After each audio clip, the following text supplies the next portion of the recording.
लोगों को बोध करा रहा। यदि सारे भूमंडल के लोग आदि ईश्वर विश्वासी, मानव धर्मी, सेवा धर्मी,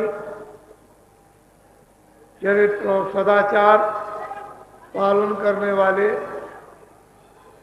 देश में जगह जगह झुंड बनाकर तैयार हो जाएं, तो सारी मानव की व्याधियां, मानव के कष्ट, तरह तरह के झंझट, उत्पात, वैमनस्यता, ये सभी खत्म हो सकता है और मनुष्य एक शांति का अपने जीवन में सही रूप से अनुभव कर सकता है। ये छोटे छोटे दृश्य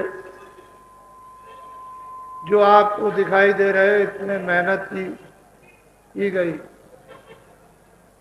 बड़ा परिश्रम किया है। सारे देश के अंदर एक ऐसी भावनाओं का विस्तार लोगों के हृदयों तक किया गया है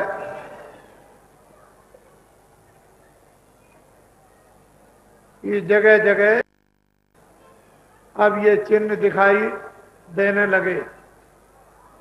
और यदि इस भावनाओं का विस्तार न किया जाता तो देश में रक्तपात, खून की नदी बह चलती। जितने भी छोटे बड़े, पढ़े लिखे अनपढ़, हिंदू मुसलमान, सिख और ईसाई, कर्मचारी अधिकारी, कास्ट और छात्र और सेठ साहूकार, ये सब अनुभव कर रहे हैं कि बाबा जी ने देश में मानव के साथ, इंसानों के साथ बड़ी मेहनत, बड़ा परिश्रम किया।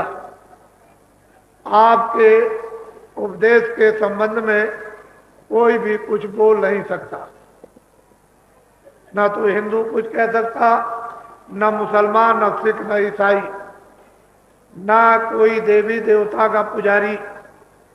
हम इस रास्ते से आपको ले चले हैं और इस रास्ते पर आपको ले आए जहां सभी प्रकार के देवी देवताओं और इष्टों के विवाद समाप्त हो जाते हैं।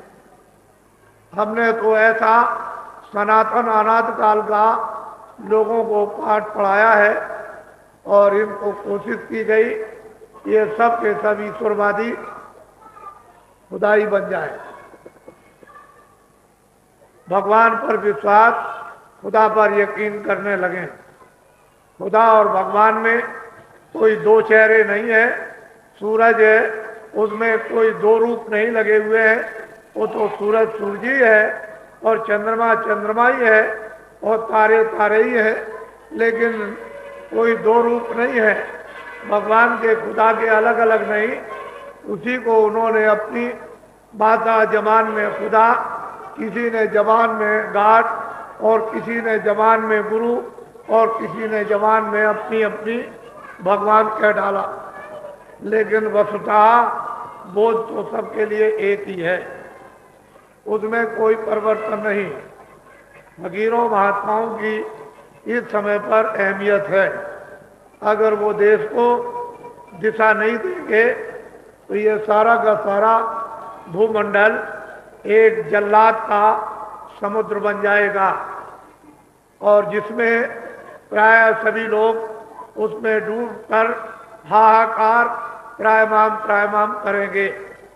आपने कुछ दिन पहले सुना भी और देखा भी होगा, जब वो प्रयागराज में कुंभ था और जब जरा सा एक दलदल बन गया तो उसमें कितने हजार आदमी देखते देखते लोग समा गए और एक के ऊपर एक और एक के ऊपर एक, और ये पता नहीं चला।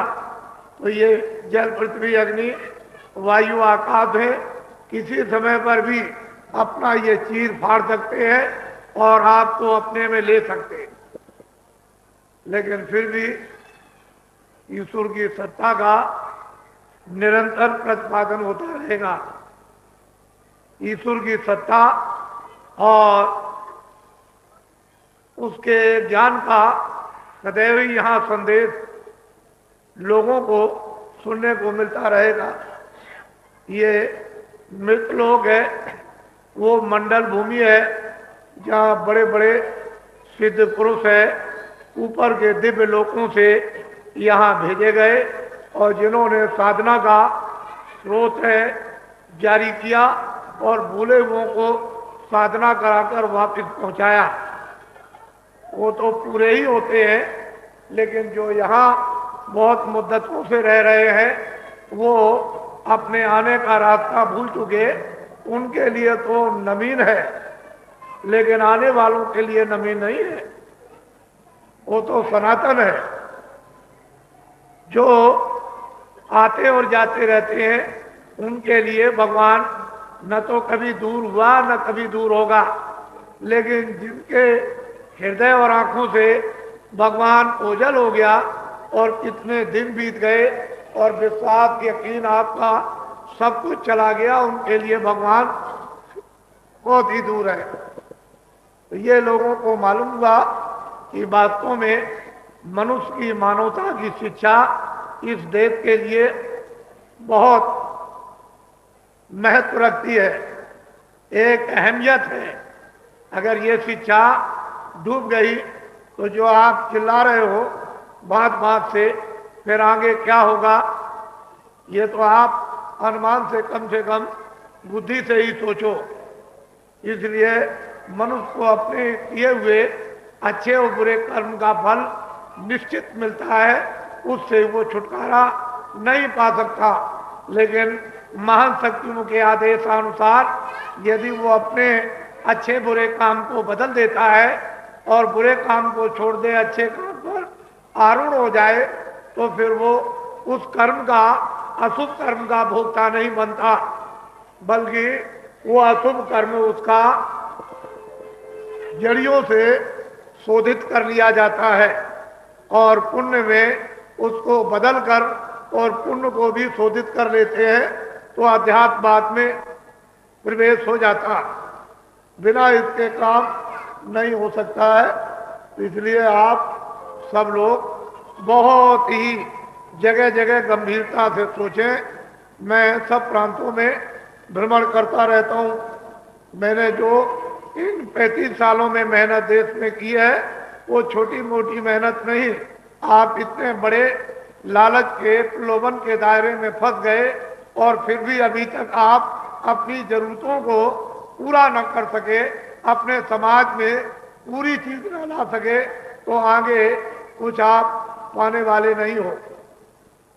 इतने प्रलोभन लोभ में जो व्यक्ति फंस जाते हैं और लोभ जो है महादुखदारुण दारुण है। और लोभ अगर फंसोगे तो आप जानते हो कि लोभ से क्या होता है, नाश हो जाता है। बुद्धि का, आपके मन का, चित्त का, आंख और कान का ये पतन होता है।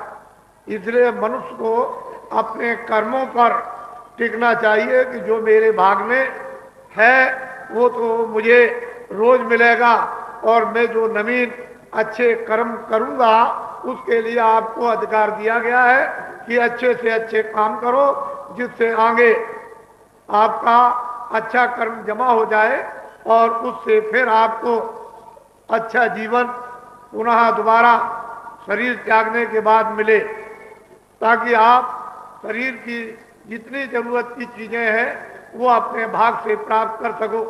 यदि आप आगे के लिए कुछ जमा नहीं करोगे तो शरीर का भोग भोगने के बाद कुछ आपके पास नहीं रहेगा, तो आप रोगे चिल्लाओगे, क्योंकि आपने तो अपने पुण्य कार्यों से कुछ जमा करके रखा ही नहीं। जो भी कार्य किए हैं वो सब आपने बुरे कार्य किए हैं, तो इसलिए आपको बुराई मिलेगी, रोना मिलेगा, गरीबी मिलेगी, रोग मिलेगा, कोढ़ मिलेगा, अंधे होगे, बीमार हो जाओगे, लूले लंगड़े हो गए, ये सब बिखादियां आपको मिलेंगी। लेकिन बुरे काम तुम छोड़ो और अच्छे काम अब करना शुरू कर दो, तो ये अच्छा आपके लिए होगा।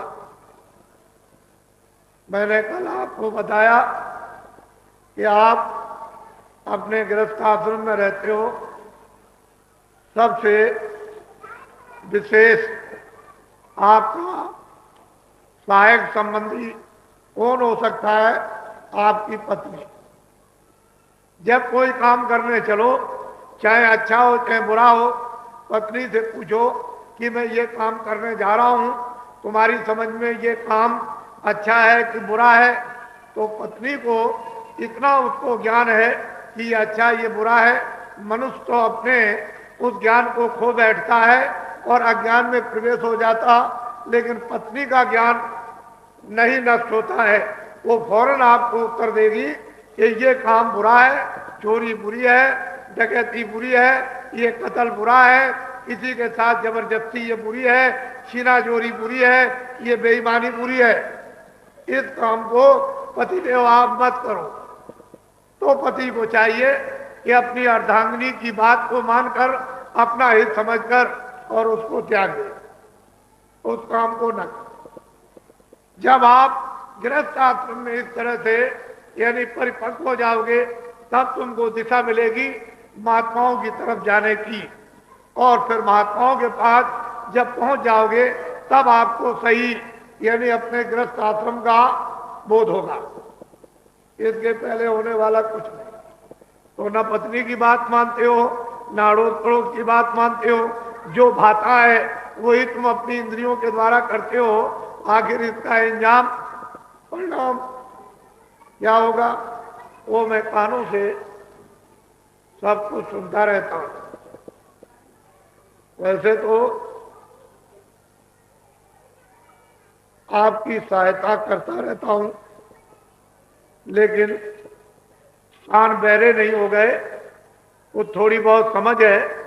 जो आप चिल्ला रहे हो, उससे ये पता चलता है कि अगर आपने अच्छे काम किए होते तो आज हमारी सबकी ये दुर्दशा गृहस्थ आश्रम में समाज में ना होती। और इसीलिए जब गृहस्थ आश्रम बिगड़ता है तो समाज दूषित हो जाता है। जब समाज दूषित हो जाता है तो जातियां दूषित हो जाती हैं, और जातियां दूषित हो जाती हैं तो राज दूषित हो जाता है, और राज दूषित होता है तो राजा दूषित हो जाता। तो फल ये सबको भोगना पड़ता, और सब लोग इसको भोग रहे हैं। इससे इनकार नहीं किया जा सकता। इसलिए इन सब का शोधन करने के लिए आपको अपना मुख है उस तरफ मोड़ देना चाहिए जिधर महात्मा है।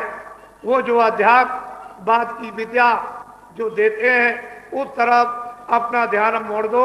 अपनी आंखों को और कानों को चल पड़ो, अपने हाथ और पैरों के कदम को बढ़ाओ।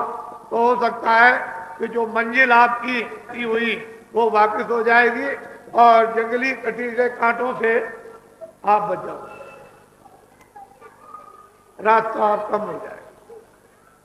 तो ये सब देख रहे हो, कुछ होने वाला नहीं है। इसलिए हमारी बात फिर सुनो।